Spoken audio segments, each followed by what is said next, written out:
Hey superstar, you need to cut people off without warning. You don't need to explain yourself anymore. Stop explaining, what they did wrong. If they've done something wrong, they've done something wrong. It's up to them to learn about it. Oftentimes we want to tell people like it is. We want them to see their problem so they can fix themselves, so they can heal themselves, so that they can then be more loving towards you, And as empaths, as spiritual people, what we tend to do is we tend to justify why this person's a good person, why you're still with them, why you still communicate with them, why they're still a friend, when they've treated you bad multiple times and it's been consistent. It's not like they're treating you bad once, they're treating you bad multiple times, but yet you take them back, but yet you continue to entertain their bad behavior, right? A relationship, in my opinion, should be 95% positive. Obviously, there's going to be some problems every now and then, and that's just life. However, if they're going against your boundaries, if they're going against your deal breakers, your icks, the things that you don't like, when you communicate with them and you tell them, hey, this is what I need, this is what I want, this is what I'm feeling right now, and I don't like it, and they continue to do it, cut them off. No need to explain yourself, right? Completely straight, cut off, right? You need to put a line in the sand and delete, block, move on, okay? That's a hard thing to do, I'm not gonna lie. I've done it a lot in the past, and I had to do it a lot in the past. I don't really do it that much now because I don't need to, right? I don't need to. I don't invite the wrong people into my life. I can see when a person is not for me early on, and I've just become better and better at that. So I know some of you here are young, some of you here are younger, like some of you are young, some of you are younger. I don't want to use the word old, right? And life experience is teaching you over and over and over again, hey, I'm attracting this person over and over and over again in just a different body. Why is this happening? Because you're not stepping up to the plate and cutting them off. In the spiritual realm, we have this thing called spiritual cords or energy cords, and it's so important to cut cords. There's plenty of videos on how to cut cords here on YouTube. I think I have a video on my channel on energy cord cutting, so you can go watch that, search that on the channel. It's probably a light language version. But ultimately, we have to learn that yes, we're gonna feel bad for cutting someone off, and that doesn't feel really good. You wanna be nice. You wanna be a person that is seen as a good person, and you don't wanna be seen bad or rude or disrespectful, or you don't wanna reject anyone because you don't like being rejected, you don't like to feel bad, you don't like to feel any type of way about, people doing that to you, all right? And so you don't want to put that onto others. But it's your heart, it's your truth, it's your needs, it's your values, it's the way you see life. And you can't expect others to see life the way that you see it. And again, there's a balance, and I believe in compromise, but it gets to a certain extent when someone's taking the piss that you need to do what you need to do.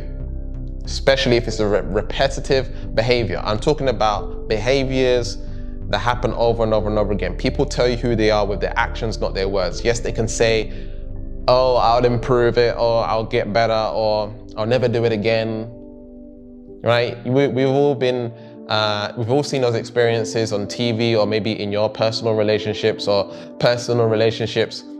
in your circle and stuff like that, where people will be cheated on, and then the person that cheated will say, hey, I'll never do it again.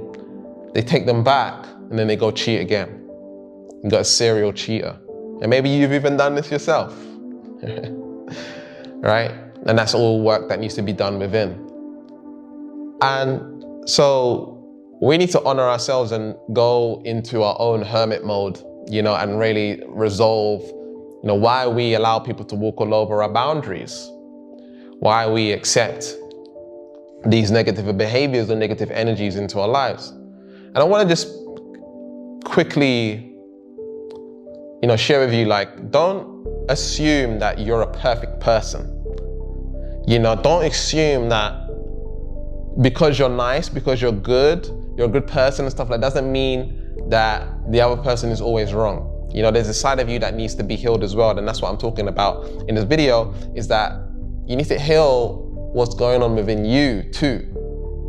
You know, to even allow or manifest or attract that kind of relationship into your life. Or not being able to let go of it earlier, that needs to be dealt with for sure. Okay, and we all have our flaws, we all have our own shadows and things that we need to deal with. And spiritual folk, you know, I just think a lot of us are not designed in a way to have relationships that, you know, I mean, when I'm saying this, I'm talking about it's more of a rare experience to have those relationships, because nobody understands you. You know, it's gonna be very rare, you know, for someone to genuinely understand where you're coming from, what you mean, and spend the time and energy required in order to do that. I know, because I'm that person myself. I know because I speak to spiritual people every day, because I'm a coach. I don't even like to identify as a coach. I help people. I just help people, and I speak to people every day, and I heal people all the time, right? And I hear the stories. I hear the traumas. I hear the hardships. I hear what people are going through all the time. And also, because I'm a healer, I'm able to feel what they're feeling as well. And so I know, as a spiritual person, as a star seed, as a light worker, a light warrior, as an indigo or an empath or whatever it is, you feel different. And with that differentness comes a lot of complications, you know, because everyone's functioning over here, you know, being a normal person, and you're over here being a normal person, right? And it's just one of those things that we have to learn to accept about ourselves, that we are different, and stand in that firmly. We've got to stand in our differentness firmly, strong, like a big ass mofo tree trunk. You know the big ass trees, man? Like big, you can't even hug it. It's just thick, right? It's got big ass roots. We need to be grounded into ourselves, to our differentness like that. Because when you see that kind of tree, right, you're like, wow, that's a big ass tree, right? It's holding all this life, all the birds. It's giving life by converting carbon dioxide into oxygen. It's so powerful, okay? And if we look at Jesus, which I'm not religious, by the way, but if we look at Jesus sacrificed. And there's a certain level of sacrifice. I don't even want to use this word sacrifice, but there's a certain level of letting go, and at a certain level of acceptance. When I say letting go that maybe you're not going to live the same normal life that other people live. Your life is going to be different. It's almost like you're a servant of God, of the Most High, or whatever it is. And so your job is different here, all right? And that's the part we have to accept. You know, and there's great power in that. There's a lot of fulfillment in that, a lot of joy in that, a lot of happiness, a lot of contribution, a lot of unconditional love and sweetness in that. And because we've been trained that, you know, this other side is normal, we're like, okay, we're abnormal. My feelings don't feel right because I'm not around other people that resonate like me, that think like me, that talk like me, that communicate like me, that act like me, or whatever it is, or dress like me. There's not much people who are like that, and so I feel like I'm an outcast, which makes total sense. But number one, you can surround yourself with more outcasts. Number two, again, is standing firmly and knowing, like having that confidence behind what you're thinking and feeling. It's not abnormal, but again, at the same time, don't acknowledge that you might be crazy too. Acknowledge that there actually might be something wrong, and there might be something that needs to be healed within you, okay? Because I don't want to put it out there that, you know, oh, because you're spiritual and you're a good person, all that stuff, you're perfect, because we are not perfect, okay? We have our own issues, and we need to deal with those issues, and we need to address those issues, and we need to work on that, rather than assuming that everyone else is bad over here. You know, to assume everyone else is bad over here is also a problem within you, that you think everyone else is bad over here. You know, some of these people over here might seem not spiritual, whatever it is, but they're more aligned with the Most High because of this lack of judgment, or, you know, whatever, right? You know, oftentimes I find that people who don't really know about this stuff, not aware of all this spiritual stuff or whatever it is, they live a better life because they're just not aware. You know, and that's the thing, and that's the problem. But again, it's that yin yang, you know, it's that take away and give. It's that part of life where, you know, the universe is always wanting to grow. And whilst everything might be perfect, there's also going to be challenges, you know, and that's the process of life. And we got to look within and see what's going on within. We got to make adjustments externally, and we got to cut off people when we need to cut off people. No excuses, no explaining, no justifications, no, oh, do it next week. You know, one of my clients, his father and mother had been in a toxic relationship for years. The father wanted to leave, and then, you know, a week later they got back together and they made up, when he knows for sure it's not right. You know, why does he do this, right? Because of this mindset that we all have, and these attachments that we all have, and we need to heal, we need to grow, and we need to learn to be alone, solid like the tree, solid, grounded like the tree. And now as you begin to build that groundedness, guess what? It's like a network under the ground, and you connect to all the other trees, and we all connect and all this stuff, okay?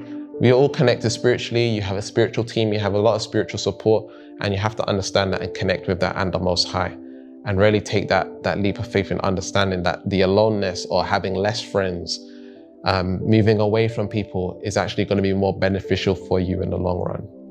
I mean, I talk about this stuff in my live calls every week with my group, and in my program. It's really powerful stuff. People's lives are changing every day. People are manifesting like crazy, large sums of money, business success, people living out what they really want to live. And it doesn't happen by accident, okay? It happens through them taking that first step and getting the free energy reading and the manifestation diagnosis session, where you get to find out what your vibrational frequency is, where you need to be, and then we'll tell you a little bit more about the steps in order to get you to a high vibrational frequency. And I'm talking about a core vibration, not, oh, I'm happy, I'm feeling good right now. Right now, you probably see on my face, I don't know if you can or not, but I'm not doing good right now. You know, I'm not doing good right now, but it doesn't matter how I feel. I'm a high vibration regardless of how I feel. And that's what people need to understand about vibration. Vibration is not how you feel. That's secondary. Secondary is how you feel, right? Your core vibration is ultimately where you're resonating at as a whole, you know? It's your default mechanism, your default, your core. Once that's high, doesn't matter if you're feeling good or you're feeling bad, you still manifest, right? And that's where you want to be at. And that's what my free energy reading and manifestation diagnosis session supports you in understanding and doing and creating the life of your dreams. So make sure you get that at alchemyenergyreading.com. And check out this video over here. It's my previous video. Check out my 3-part series on how to raise your vibration correctly. And remember to keep learning, keep growing, keep expanding, and I'll speak to you soon. Peace.